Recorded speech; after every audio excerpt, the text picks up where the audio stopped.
Talking about some serious issues, right, with your training and progression, and we're going to talk about some things that people don't want to talk about.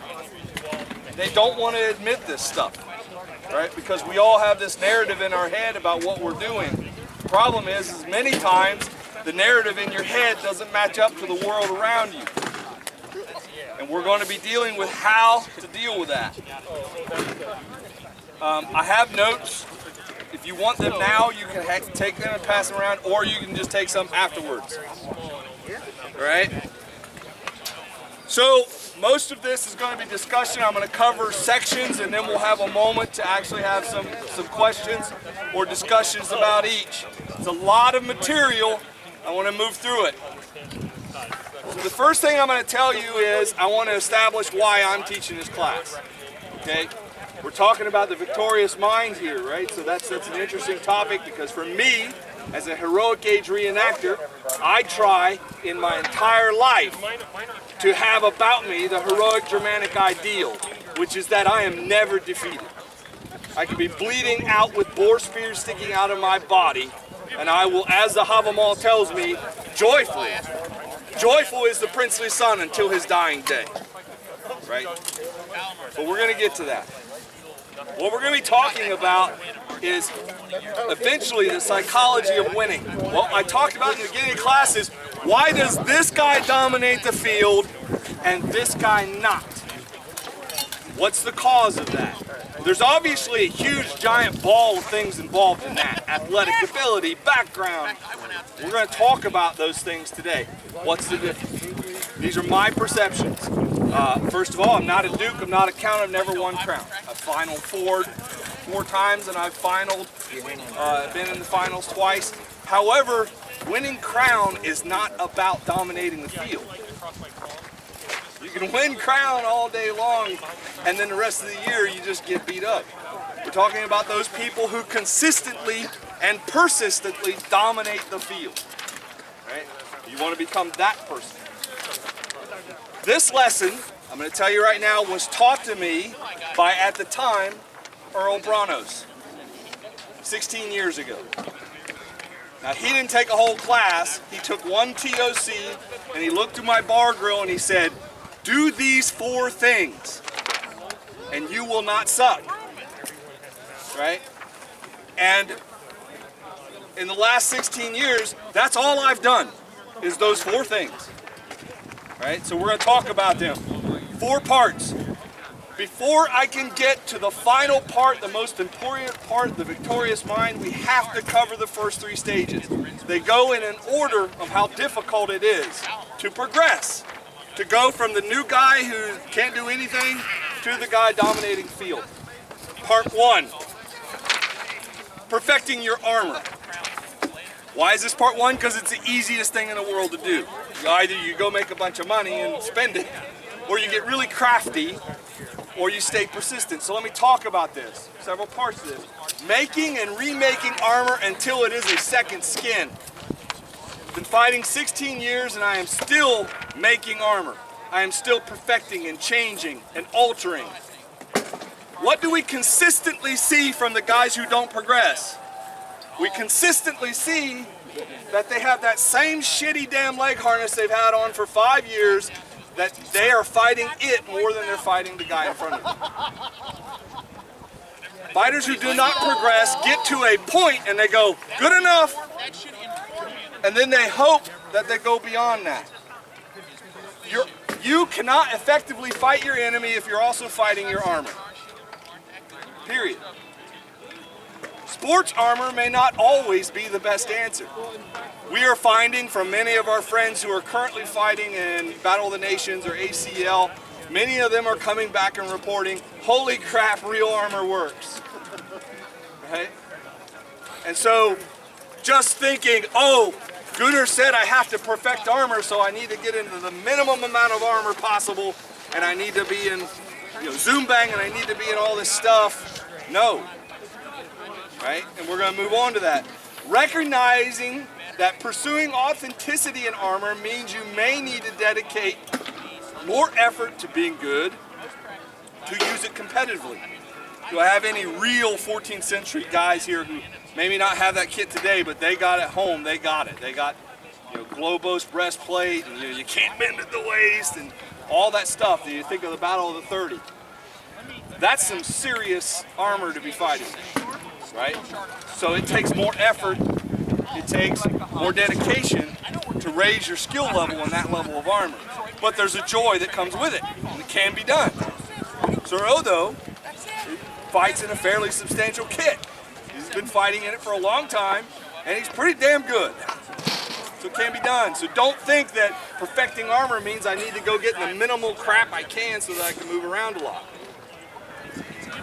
Last point with this, increase in overall fighting skill and fitness will allow you to pursue more authentic armor.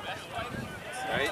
So before we move on, because these are not the important things I want to talk about, when I say this again, the first step in going from not dominating to dominating, the easiest step is the constant change in perfection of armor towards that goal. If you have to be honest with yourself, if you have a piece of gear you made 12 years ago and it was insufficient then and it's still insufficient today, you are the problem, not the gear. You are. Because you have accepted mediocrity. You have accepted the fact that this is good enough. Well, it's not good enough. It's not good enough if Duke Felix is lighting you up all the time because you can't move, because it doesn't move with you, because it doesn't perform the thing it's supposed to do. You have caused that, not the armor. Your own lack of will and desire to make the changes necessary to pursue perfection on the field. See, that's what perfection in armor does, is it allows us to pursue perfection on the field. Right?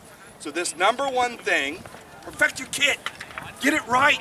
Don't accept something that's wrong. Sometimes you have to for a while. You're like, oh, I can't fix this thing. It's, okay, but have a list at home. Do this dummy.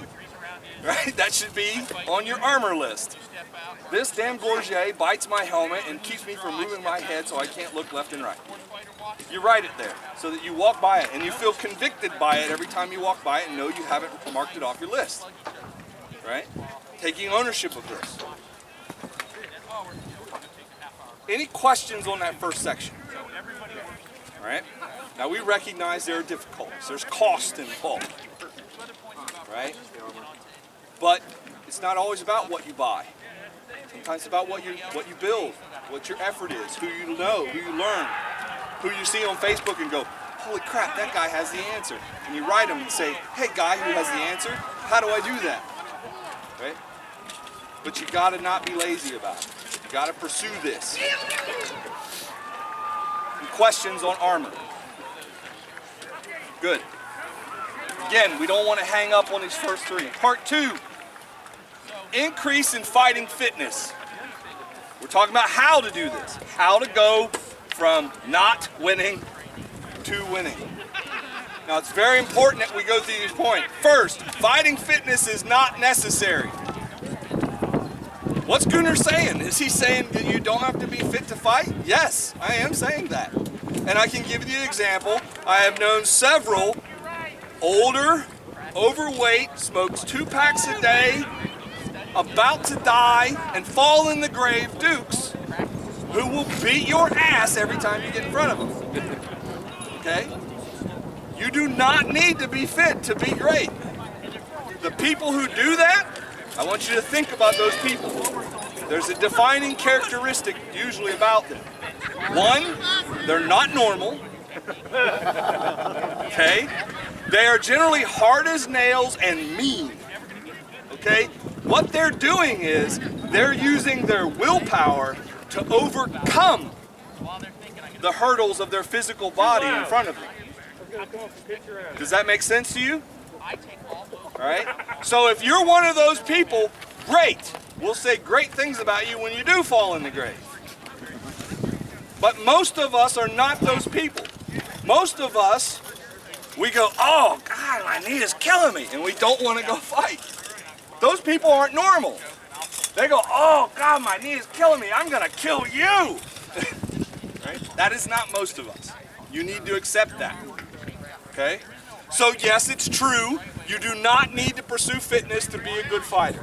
You can be a 5-time Duke and be 2 inches from the grave. But that's a very rare group of people. Okay? So what am I talking about? Fighting fitness makes the entire process easier. Okay? Many of you here in this crowd, I have watched over a number of years, drastically alter your physical fitness level, and you have become better fighters. Some of you sitting here today, I've watched it happen. All of you know for a fact, all of you, like me, may have persistent injuries. You're like, if I don't do something with this, I'm not going to be able to fight Saturday. So that tells you there's a rule there. If this body is the machine by which you're going to do combat with, and you do nothing but allow it to be wasted, you're not going to do combat well. Unless you're like that first group of people. Unlikely. Because we're going to get into excuses, but how many times do we hear warriors who want to seek renown, they want accolade, but they have an excuse this week. I hurt my shoulder. I can't fight this week, dog. I'm just really beat. Okay. But you have to own that. You have to accept that. Your lack of effort in that realm is keeping you from becoming that person. Alright? Moving on. Fighting fitness can be anything. Walking, cardio, yoga, weightlifting, CrossFit. Any activity will make you better. I'm not telling you what to do. For me, it's powerlifting. I love powerlifting because I love blasting through shield walls and throwing people off of bridges. It's probably not the best thing for me to be a great fighter. If I want to win crown, maybe it's like Duke Felix doing CrossFit. Or maybe it's something. Anything will make you better. Anything. Just walking will make you better. Understand, this is important. Fighting is not training. It's the sports activity that you train to do. I hear this so many times. Oh, I want to get better at fighting. I better go fight. Oh, I need to do more fighting. That's like the professional football player saying, I want to be really great at football, so I'm going to go stand in a line and have 12 guys run over me all day, every day. No.